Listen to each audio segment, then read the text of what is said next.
What's up, guys? This is Nick, and today is an exciting day because it's one of, I'd say it's day one of my inflatable jet boat project. And this started because I saw a video from Slasher Fishing. I'll put a link up to him. He was turning up in one of these in the Saluda River, and it blew me away. And I decided that I wanted to do it. So I sold my bass boat. I bought this Saturn FB 365, which is a double layered bottom fishing boat. It has a trolling motor mount on the front of it. It has a transom that's rated for a 25 horsepower motor, or about 130 pounds.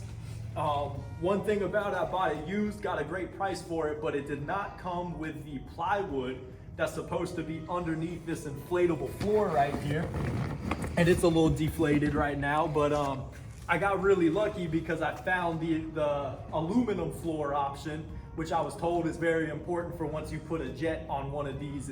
That is gonna be the frame of the boat. That's gonna be the support, the structure. It's gonna keep the keel in the shape that it's supposed to be in the whole time.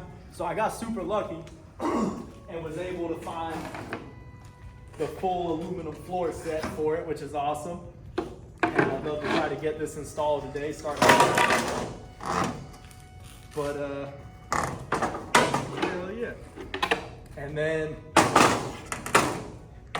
I bought the boat, I bought the motor, I bought the boat, I bought the floor, and then I started to search for an engine. And I wanted a jet outboard on the back of it because I want to run this up rapids in shallow, rocky water.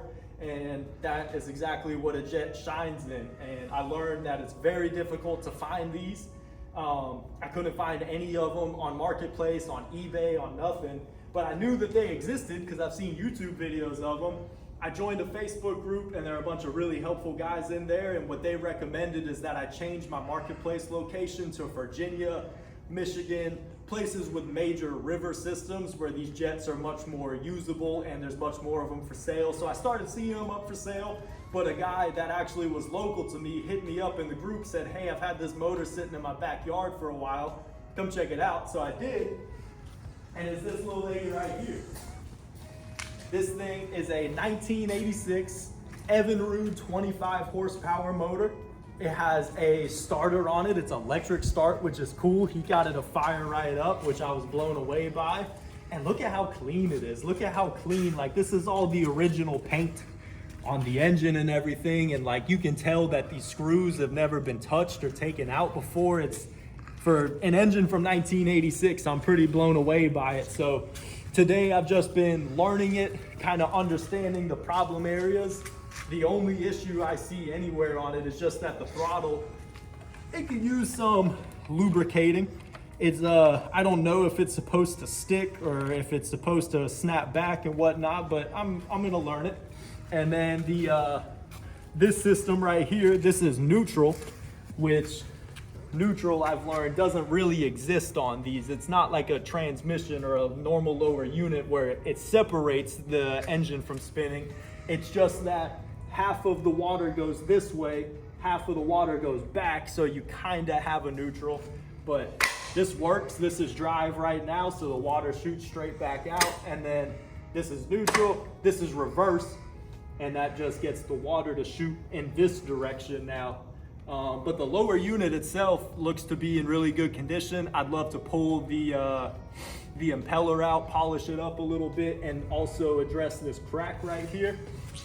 This crack is just on the intake, and it's the result of hitting a rock in the Saluda River, which is actually where I'm going to be putting it, which isn't a huge problem because everyone I've talked to, they told me the first thing they'd recommend is to put a plastic intake on the bottom of it so that when you do hit a rock, it's not going to crack like that one did. So the guy that sold it to me, Mr. Thomas, I believe if you're watching this, you're an awesome guy. I appreciate the very fair sale. We came up to a number that we were both very happy with, and he just wanted to see someone that was actually gonna get use out of the thing. So it worked out great. And then at the same time, I had a really good friend, Mr. Russ. You'll probably see him on this channel at some point. He let me know that one of his friends that was moving had this motor sitting around. It's a 1989 Johnson 25, or Evinrude Johnson 25. And I got this for next to nothing. So this is a great potential motor to fix and use, or maybe just use parts off of it or whatnot. I don't think that the jet is interchangeable, even though on the website for outboard jets it says that it should be. I definitely don't think it is. But either way, there's a lot of awesome parts on here that I'm sure are interchangeable to some degree. And I'm not too exactly sure on what I'm gonna do with it yet, but as of today, I've just been kind of learning these engines. I've never owned a tiller steer.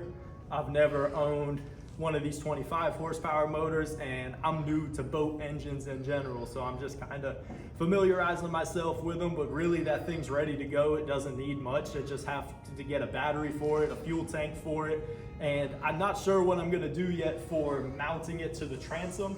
I know that that's a short shaft. This is a 15-inch transom, and if I just mount it directly to here, it's going to be too low. It's going to be so low in the water that I'm gonna hit rocks and whatnot with it and not be able to take full advantage of the jet. So I know that there is a bracket that gets you a little more height, and then I also know that there's fully adjustable, not a fully adjustable transom, but there's like jack plates, mechanically adjusting jack plates. I'm gonna look into something like that. I'd love to be able to install a jack plate on here, test it, use a wrench on it, adjust it, test it again, dial it in and get it perfect. So I'm probably gonna go that route. And then once that's mounted on there, the other problem with this boat is that it does not have a tunnel hole.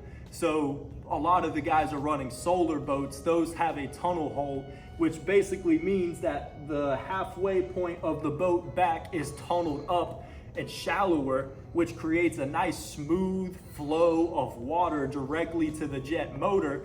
And because it's higher, it allows the jet to be placed. The jet intake will no longer be the lowest part of the boat. It'll actually be slightly above the transom, which makes hitting it not nearly as much of an issue. So not having a tunnel hole is not, it'll work. I'm just not gonna be able to take full advantage of how shallow that jet will be able to run. And then the next issue I could potentially have is where this transom meets the actual inflatable tubes. Apparently the transom, even though it's just plywood, super strong. No one's really had issues with them unless they deteriorate from water intrusion. But where this meets, there's not a lot of meat right there. And basically the problem is that if I was running shallow and I hit a rock and the rock is sliding underneath the bottom of the boat and then it hits this hard transom back here, it's gonna wanna buckle out and it could yank off of here. So like on those solars, they have a brace. They have an attachment point that hooks up here, and then you glue on a D-ring here and you use a piece of aluminum that's adjustable in length to put tension on this and kind of spread the load over a larger surface area if that was to happen. And those are like 150 bucks. So I'm probably not gonna put that on to begin with, but that is something I'll see if it's necessary in the future. But really just an adjustable jack plate, a brace, a gas tank, a battery, and this thing should be ripping. But the idea is to make it a fishing boat. So I would love to potentially build a deck for it one day, and having this system up here, this is all for storage. Like if you were to go camping, you could put camping bags, a grill on it or whatnot, and use the rope to tie it together. But what would be really cool is if you could build like an aluminum or plywood deck that went all the way around here, and then you fastened it to the boat with the rope. And because it's roped on, you can leave it a little loose so the boat can still flex and won't pinch when you hit rocks and stuff like that. It'd be a cool long-term project, but I don't really think it's gonna be necessary, to be quite honest with you. I really don't even think it's gonna be much of an improvement. But the ideal setup for this, where I want it to be, is to have that jet on the back of it, potentially a trolling motor on the back just for space, but it's probably gonna end up going on that mount on the front. because I'm gonna be installing wheels on this back transom plate so that if I need to pick it up and roll it somewhere, I can. They have little fold down wheels on it. So if I can install the trolling motor back there and the wheels, I'll do it. If not, the trolling motor will go up front. But the reason I want the trolling motor in the back is because I want to install a live scope pole on this, and I want to have GT54 transducer in the back, live scope pole in the front, and then install a nice little Garmin 106 or a 93 SV right there, and I want to be able to do some live scoping on the river. I think that'd be cool. But my whole goal with all of this is I fished the Lake Murray all the last summer, and I didn't do very well, and I didn't really have that much fun without electronics. Sure, I'm a poor fisherman, but I think that when you fish a lake, you really need to rely on electronics, and if you don't have them, it kind of sucks. But my goal is I want to go to the Broad River and I want to catch some good smallmouth. I want to go on the Saluda River and I want to catch some striper. And what's cool about this project is like I got time. Like I got another month or two before like pre-spawn fishing starts to get good around here. And normally when I have a project, I'm super rushed and whatnot, but I got time to do it. So hopefully in the next video, it's going to be me actually installing some stuff on it, testing things out, getting that motor running, and iron out the kinks of it, and hopefully testing the thing out. So this is a good little first update of it all. This is the meat and potatoes of the whole project, and super excited for the next step of the project.